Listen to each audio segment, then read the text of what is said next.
Purihin natin ang Panginoon. Ito pong video ito ngayong araw na ito.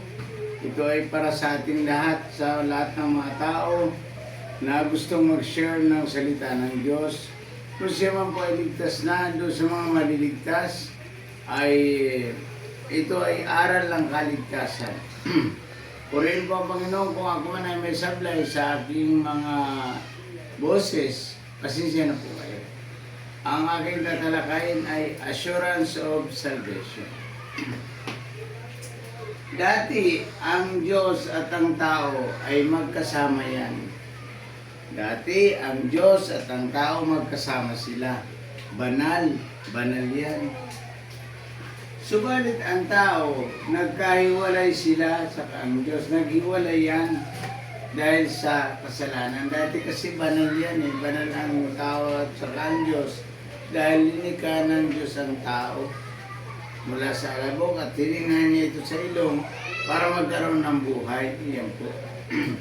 Tandaan niyo palagi, ang tao at saka ang Diyos ay magkasama.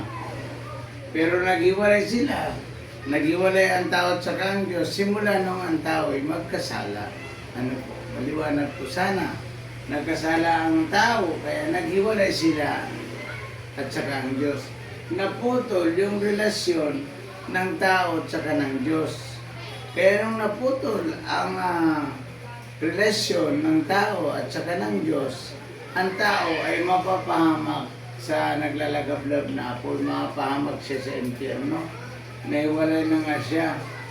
Ngayon, si Kristo, nung naiwalay ang tao sa Diyos, si Kristo ay nagpapako sa krus. Nagpapako siya sa krus upang ang Diyos at saka ang tao ay maglapit muli. Maglapit muli. Si Kristo ay namatay sa krus para tubusin ang lahat ng mga tao at muling makalapit ang tao sa Diyos sa pamamagitan ni Kristo. Sabi niya, ako ang daan, ako ang katotohanan, ako ang buhay. Walang sino makakapunta doon sa langit maliban sa akin, sabi ng Panginoon. Kasi siya yung tagapagligtas, siya yung nagpapako sa krus, siya yung tubos ng ating mga kasalanan. Ulitin ko, dati ang tao at saka ang Diyos magkasama. Subalit ang Diyos at saka ang tao naghiwalay dahil sa kasalanan. Ang Diyos ay banal, ang tao ay makasalanan na kaya naghiwalay sila. Subalit si Jesucristo ay namatay sa krus para sa ating mga kasalanan, upang matubos tayo sa ating mga kasalanan. Sige, slide. Okay. Ang kailangan natin, pananampalataya. 4 na P ang kailangan dyan. Pagsisisi at pagtalikod sa kasalanan, yan ay magkasama upang makalapit sa Diyos. Dati kasi ang tao, doon sa una nating step, ay dati ang tao at saka ang Diyos magkasama, pero naghiwalay sila dahil sa kasalanan. Ngayon, yung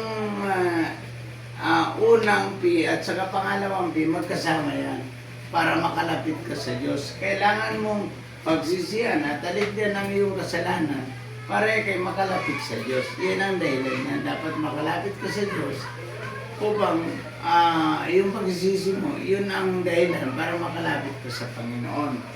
Yun naman pangatlong P at pang-4 na P ay magkasama naman yan.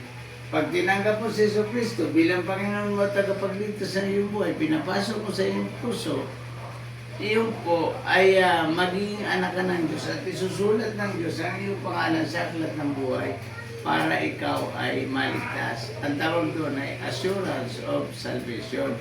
Ginawa ito ng Diyos para doon pag sumampalataya ka sa lupa, tinanggap mo si Jesucristo dito sa lupa bilang Panginoon mo tagapagligtas. Tirinabaho naman ng Panginoong Jesucristo ang iyong pangalan doon sa loob ng langit, sa trono ng Diyos na nakaupo si Kristo sa kanan ng Diyos, ay tirinabaho niya at iningatan niya yung aklat ng buhay na nakasulat ang mga pangalan ng sumampalataya kay Jesus. Ngayon, paano natin makukuha yan? Paano natin makukuha yan mga pananampalataya? Sige, step number 3. Makikita natin. Paano natin makukuha yung pananampalataya? Makukuha natin yan sa pamamagitan ng prayer. Kaya kapag tumanggap ang tao sa Diyos, kailangan sunod mong ituturo ay panalangin. Una, ang panalangin natin mayroon siyang apat na sunod-sunod para matanda natin. Acts ang tawag, Acts. Adoration, confession, thanksgiving, at supplication. Adoration, ibig sabihin nito sa Tagalog, pagpupuri, adoration o adore. Adore Him, ibig sabihin, pagpupuri sa Diyos.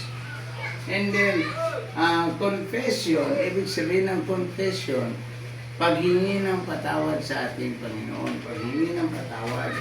Thanksgiving, ibig sabihin, pagpapasalamat mo sa Diyos kung ano man ang tinanggap mo sa Panginoon dahil ikaw may buhay ka pa bukas, may buhay ka pa ngayon, pagpasalamat mo yan sa Panginoon.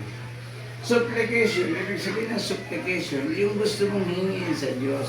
Halimbawa, pagkain, o ano pa man mga problema mo, gusto mong hingin ito sa Panginoon. Yan ang pagkakasunod-sunod ng panalangin.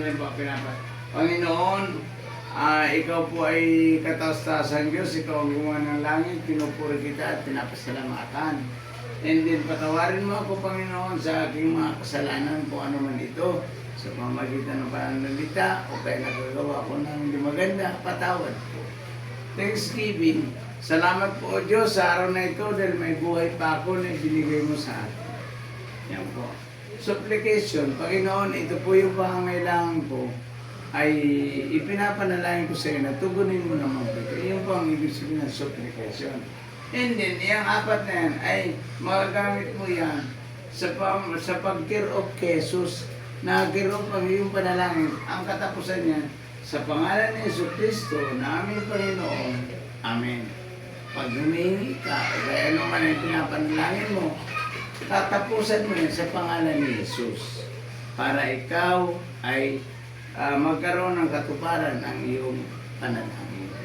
Purihin ang Panginoon, balikan niyo po ang mga pag-share ng salita ng Diyos o yung kaligtasan. Balikan niyo po ito, nandun po ito sa Andy Alinio TV at sa Facebook. Maraming pong salamat, purihin natin ang Panginoon Diyos.